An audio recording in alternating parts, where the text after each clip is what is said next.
Elon Musk mocks Jeff Bezos as he extends the lead as the world's richest man. So let's get right into the story.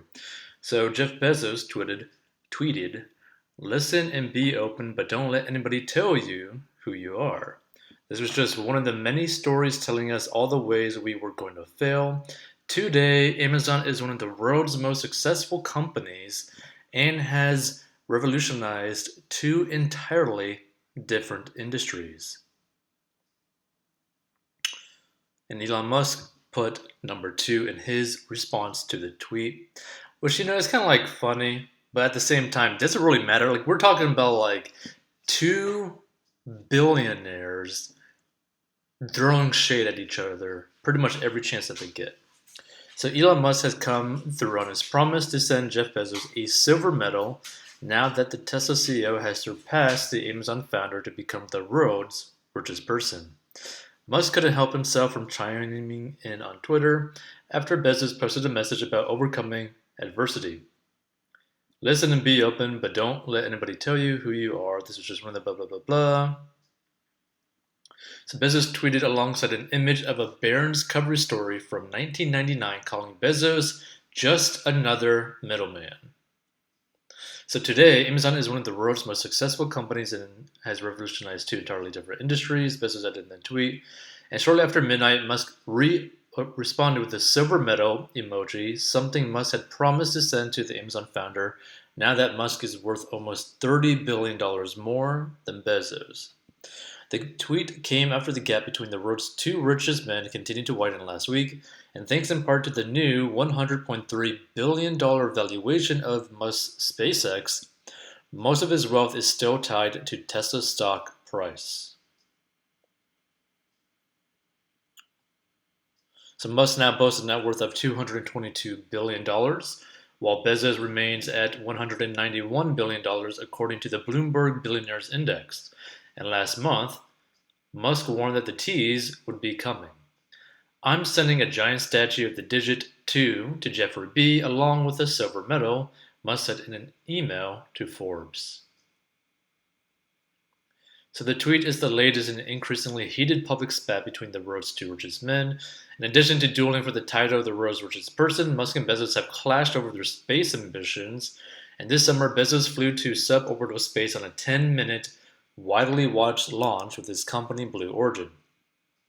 Musk has criticized Blue Origin and other rival Virgin Galactic for investing so much in suborbital launches, which he says pale in comparison to the challenges of reaching orbit. While Musk himself hasn't yet traveled to space, SpaceX recently launched 4 civilian astronauts into space for a 3-day trip and successfully returned them to Earth, the first mission of its kind. Behind the scenes, the two companies have been in a multi-year contest for U.S. government contracts, and in April, NASA awarded a $2.9 billion contract to SpaceX, passing up on a bid by Blue Origin. And last month, Bezos' company sued the space agency, alleging that it unfairly awarded the contract to Musk's firm. Musk responded by saying that Bezos' Blue Origin should spend more time designing and building rockets and less time suing SpaceX. And Elon Musk put, "Can't get it up to orbit, LOL." And Elon Musk basically just retweeted the news article about it. So if lobbying and lawyers could get you to orbit, Bezos would be on Pluto right now, Musk wrote in a Twitter reply. Blue Origin, meanwhile, has released infographics in recent weeks that call SpaceX's Starship rocket dangerous and point out it is a launch vehicle that has never flown to orbit and is still being designed. Separately, Bezos-owned Amazon has filed a complaint against SpaceX with the Federal Communications Commission, urging the regulator to reject the company's plan to launch more satellites as part of its satellite internet business. In return, Musk publicly mocked Bezos, who stepped down from his position as CEO of Amazon this summer. Turns out Bezos retired in order to pursue a full-time job filing lawsuits against SpaceX. Musk wrote on Twitter in August, misspelling Bezos' name, instead writing the Spanish word for kisses. For Bezos' part, he has mocked plans to colonize Mars, a key SpaceX ambition. "My friends who want to move to Mars, I say do me a favor and go live on the top of Mount Everest. for a year first and see if you like it because it's a garden paradise compared to Mars, Bezos told Space News in 2019. And again, this is pretty much like this is basically a battle between two super rich elites who don't really have anything else to really compete on, right? Because you got to think about it, right? The only other person that is around their level that can compete toe to toe with them is each other, right? Like this isn't a situation where, like, let's say that you're working out in a gym and there's a whole bunch of potential other people that you could kind of like compete with or like you could basically get a drive from, right? These two individuals are so competitive that they have to beat the other one. And the sad fact is that the only other competition that they actually have is each other, right? Because it wouldn't be fun to just compete against yourself. They want to compete against someone else, and it's basically a situation where you have two extremely competitive, super rich elite individuals where no one is on their level at all, right? I don't think anyone in the world is actually on their level. So it's going to be pretty interesting to see what ends up happening. But in the grand scheme of things, it doesn't really matter. And what I mean by that, it doesn't really matter for like the everyday individual as to who ends up like winning the space race. But the fact is, the space race is happening, but it's happening and it might end up benefiting everyone. And what I mean by that is that if these two individuals compete to such a degree to where they end up putting all these satellites all over the world, right? Basically covering the whole world. They have the potential to basically provide high speed internet to literally every single person on Earth, or at the very least, cover the Earth and basically like every square inch of it with high speed internet. Now, the reason why that is actually a good thing is that it would allow more and more people to be able to create some sort of income wherever they are in the world. Meaning you could be in the middle of the Amazon and still make money. You could be up in like deep Alaska and still make money, still get some sort of education.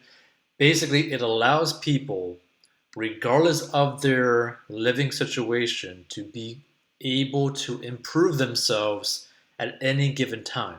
Not to mention, it could actually end up saving lives.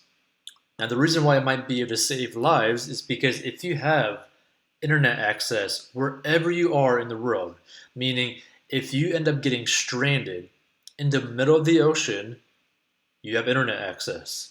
If you end up getting stranded on a hiking trip when you went camping, right? Maybe like fell down like a trail because it was raining too hard, all that kind of stuff, right? You have internet access, right? And again, that's if like they end up pulling this off to such a degree to where every square inch of the earth is actually covered with high-speed internet. That could end up saving lives. Not to mention, it'd bring everyone's internet bills basically to a very low amount, right? It would give more competition in the sense that like if you're able to provide internet everywhere and everyone's able to basically piggyback off of their satellites, which will probably end up happening, you're going to have a lot of different companies offering internet wherever you are in the world at various prices. And it's just going to get very interesting, right? It's going to basically change the whole economy. And it's going to basically allow a lot of people the opportunity or the choice, I should say, give people more options and more choices to potentially either create a business or make money online or work from home, right? There's going to be more and more businesses leaning harder and harder onto like the online economy, which in turn will allow more people the options of working from home, which is not necessarily a bad thing, especially depending on people's interests, right? There's a lot of people who would prefer to work from home than, let's say, go work in like a mill or like working like a very hard labor or all that kind of stuff, right?